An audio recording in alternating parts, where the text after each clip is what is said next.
कटेंगे तो कटेंगे मॉडल चल गया क्या? क्रिकेट में एक पावर हिटर होता है, T20 में उसकी जरूरत हो या तो शुरू के ओवरों में या अंतिम ओवरों में पड़ती है। उत्तर प्रदेश के मुख्यमंत्री योगी आदित्यनाथ हरियाणा विधानसभा चुनाव में बीजेपी के लिए ऐसे ही पावर हिटर साबित हुए। अंतिम ओवरों में उतरे और जबरदस्त पावर हिटिंग की। नतीजा आपके सामने है। बीजेपी ने जीत की हैट्रिक लगाते हुए लगातार तीसरी बार हरियाणा के दंगल में कांग्रेस को पटकनी दे दी है।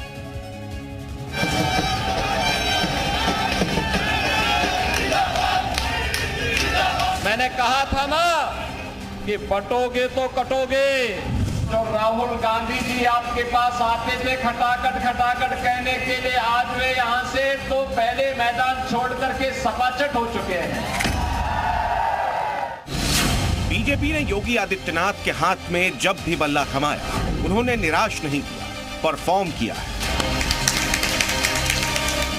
हरियाणा में जब हवा कांग्रेस की तरफ बह रही थी, तब फायर ब्रांड योगी बल्ले के साथ चुनावी मैदान में उतरे। वैसे तो क्रिकेट की डिक्शनरी में बहुत सारे शॉट्स जैसे पुल, हुक, स्ट्रेट ड्राइव वगैरह वगैरह, लेकिन चुनावी पिच पर योगी के पास सबसे पावरफुल शॉट है हिंदुत्व, और उन्होंने पूरे चुनाव में इस शॉट का जमकर इस्तेमाल किया। मैंने कहा था ना कि बटोगे तो कटोगे, एक रहोगे तो नेक रहोगे। कोई माई का लाल आपका बाल बांका नहीं कर पाएगा। बटेंगे तो कटेंगे, ये बयान योगी ने पहली बार उत्तर प्रदेश के आगरा में दिया था। कृष्णाष्टमी का दिन था, लेकिन उसके बाद हरियाणा की लगभग हर चुनावी रैली में उन्होंने अपने इस बयान को दोहराया।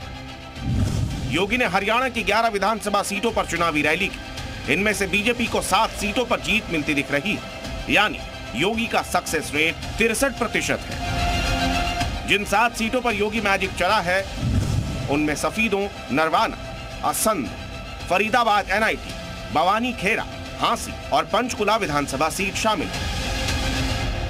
उन्होंने ये भी कहा था कि चुनाव के बाद हम 1 लाख रुपए हर एक गरीब को देंगे और खटाखट खटाखट योजना के माध्यम से इनसे बोलना चाहिए, कहां है वो खटाखट? कांग्रेस से थोड़ा पूछिए। और जो राहुल गांधी जी आपके पास आते थे खटाखट खटाखट कहने के लिए, आज वे यहां से तो पहले मैदान छोड़ करके सपाचट हो चुके हैं। हरियाणा में चुनाव प्रचार के दौरान योगी का फोकस मुख्य रूप से 3 मुद्दों पर था। पहला हिंदुत्व, दूसरा विकास और तीसरा यूपी की कानून व्यवस्था। यूपी का दंगा बंद, दंगाई या तो जेल के अंदर है या जहन्नुम की यात्रा में जा चुके हैं। कुछ लोग कह रहे थे कि साहब ये डीजे नहीं बजना चाहिए, और कुछ लोग कहते थे घंटा और शंख से कुछ लोगों को परेशानी होती है। मैंने कहा जिनको घंटा और शंख से परेशानी हुई, अपने कान को बंद करें। इस बयान के जरिए योगी आदित्यनाथ बताना चाह रहे थे कि यूपी में कांवड़ यात्रा उन्होंने ही धूमधाम से शुरू करवाई। हालांकि यूपी की तरह हरियाणा में मुसलमानों की आबादी कम है। यूपी में करीब 80% हिंदू और 20% मुसलमान है, तो हरियाणा में 87% हिंदू और 7% मुसलमान।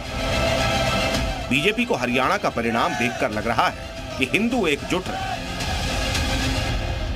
आज मोदी जी का सबका साथ सबका विकास, समृद्ध समाज को विकास की ऊंचाई पर ले जाना एक पथ प्रदर्शक का काम किया है, और टुकड़े टुकड़े गैंग को आईना भी दिखा दिया है। हिंदुओं को एकजुट करने की जो लाइन योगी ने दी थी, वो ऐसे ही नहीं दी थी, क्योंकि इस बात की उम्मीद ज्यादा है कि ये लाइन आला कमान से अप्रूव्ड थी। ऐसा इसीलिए क्योंकि 5 अक्टूबर को, यानी जिस दिन हरियाणा में वोट डाले जा रहे थे, उसी दिन खुद प्रधानमंत्री नरेंद्र मोदी ने महाराष्ट्र की एक जनसभा में ऐसा ही बयान दिया, बस कुछ शब्द अलग। हमें याद रखना है, अगर हम बटेंगे तो बांटने वाले महफिल सजाएंगे। बीजेपी को लगता है कि बटेंगे तो कटेंगे वाले मॉडल का प्रयोग हरियाणा में सफल रहा है। इस मॉडल को दूसरे राज्यों के चुनाव में भी आजमाने की तैयारी शुरू हो चुकी होगी और शुरू हो चुका होगा अगले चुनावी राज्यों में योगी को बुलाने की डिमांड। ब्यूरो रिपोर्ट, जी मीडिया।